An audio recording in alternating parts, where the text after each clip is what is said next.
Hello, Sarah speaking here from Gridbusters. So, finally done it. Got the equipment on the board, got the inverter, the charge controller, we've got the bus bars here, we've got the Servo GX down here, which is just off camera actually, which is like the brains of the operation. And we've also got space here for a second charge controller. So this charge controller will actually do 20 solar panels of the solar panels that we have. And then when we get to it, I will purchase another charge controller so we can have 40 panels in total. So I think that's really about as many as we can fit on the full barn, is 40 panels. So yeah, we've got a kind of like future expansion in mind. So yeah, we started putting this on the board yesterday. If you didn't catch yesterday's video, have a look at yesterday's video where we struggled to get this monster up on the board. Really, really heavy, weighs about, I don't know, 80 or 70 or 80 kilos, maybe even more than that. But yeah, we finally managed to get it on the board, and it is very securely fastened to this board, and then this board has got beams behind it which are then anchored directly into the joists which we put up here inside the wall. So yeah, it is anchored really well.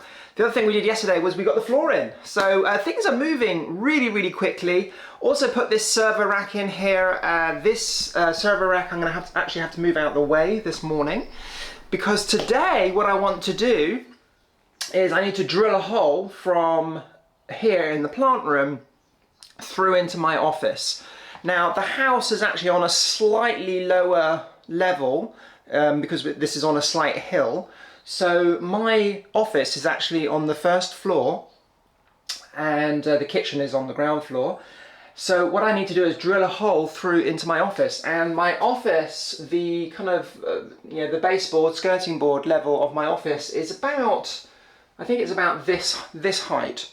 So we're going to drill a hole all the way through into my office so that I can pass all the computer cables, the network cables, through into here. Because in my office I actually have a network switch, which is the switch for all of the computer equipment on the first floor of the house. So we've got things like my printer, my computer. I've got 2 computers in my office, plus the printer. I've also got 3 network attached storage devices. Then there's Dave's office. He's got a couple of computers. He's got a printer. So there's a lot of cabling that's coming through into my office. And then I have a like a splitter, which is called a network switch. So I want to bring all of those cables through into here so I can manage it all here in the rack.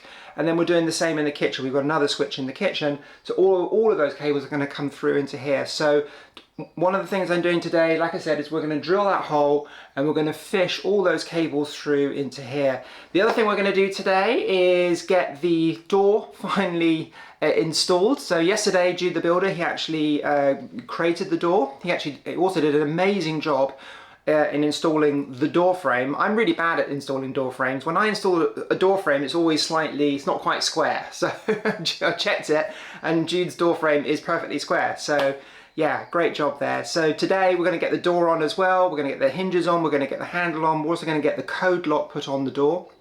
These code locks are really hard to install. We've installed 2 of them so far. So hopefully the third one, we've worked out how to do it now, I'm hoping. And then the final thing, if I have time, is I'd like to get the rubber floor installed in the hallway stairwell as well. So a lot of work to do today, and let's get on with it.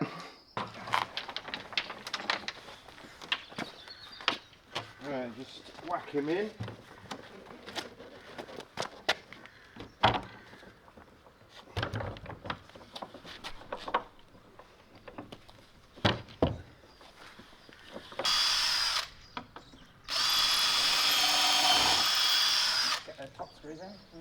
Get that one in, and I expect it's going to swell like mad because it's super dry, isn't it? It's just going to wax some space on the door. Push it along a little bit.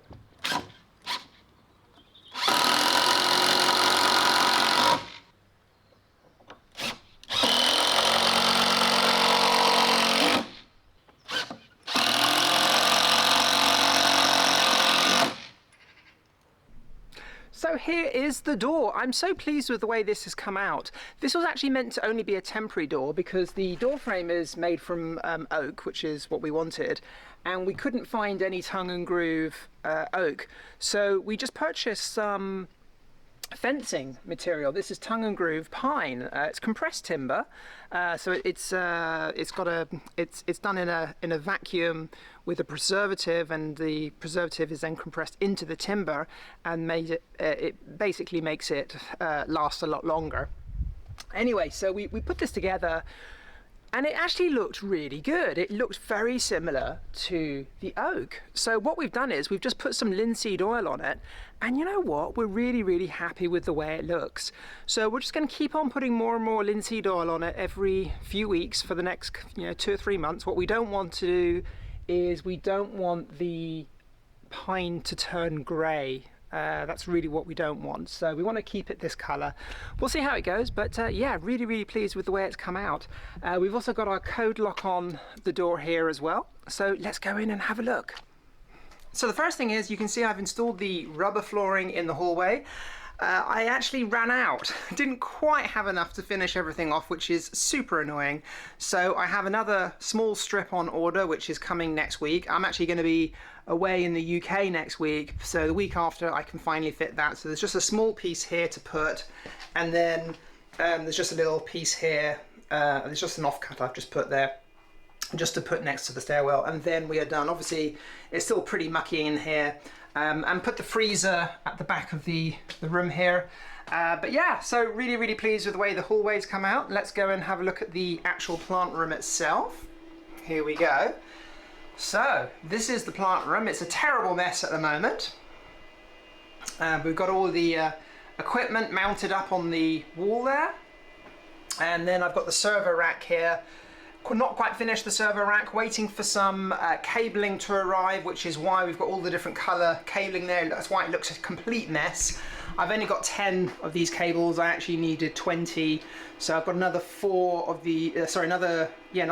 of these blue cables on order. 26 ports on this switch, and we're going to use them all actually, which is why these are all here, which are temporary. So these are all coming out, so I want it all to look really neat. There's another computer going in the bottom, a rack mount computer, a couple of rack mount computers going in the bottom there. We'll put a blank panel along the top there. But yeah, so this is great because all of this equipment is not in my office anymore, which caused it to be really hot, my office, and noisy. So I'm really pleased that I've got all of this equipment now in the plant room. So yeah, so that's it. The way it's going to work is the batteries are going to be along the floor here on trolleys. We can stack them 2 high, so we can easily fit 100 kilowatt hours of battery along here. If we put another shelf in or stacked them higher, we might even be able to get 3 batteries high. I'm not sure, in which case we could probably get a lot more than 100 kilowatt hours of battery in there. So that is the completion of the plant room build. Hope you found these videos useful and interesting. The next task is going to be getting back to batteries and Victron equipment and wiring. The next thing I'm going to be doing is bringing in the battery from the workshop into here. I've also got to get onto AliExpress and so forth and order all of the components to build another 3 batteries. So that way I'll have 4 batteries to get us going, and a couple of little trolleys to put the batteries on. So that will be the next task, getting all those the components for those batteries, wiring them all up. Then we're going to start wiring up all of the Victron equipment, and then the big project's going to be putting all of the solar panels on the roof. We're going to start with 20 solar panels, and then phase 2 will be expanding the system to 40 solar panels. So a lot more to come here on Gridbusters. Hope you enjoyed the videos. Please do comment below the video if you have any questions, or if you'd like anything any clarification on anything. I'm happy to help, happy to join in the conversation. But like I said, yeah, please do comment below the video. It really does help out with the algorithm and everything. Also, I really appreciate it if you could like the video and subscribe if you want to see any future updates on this project. Okay guys, I'm going to leave it there, and I'll catch you next time.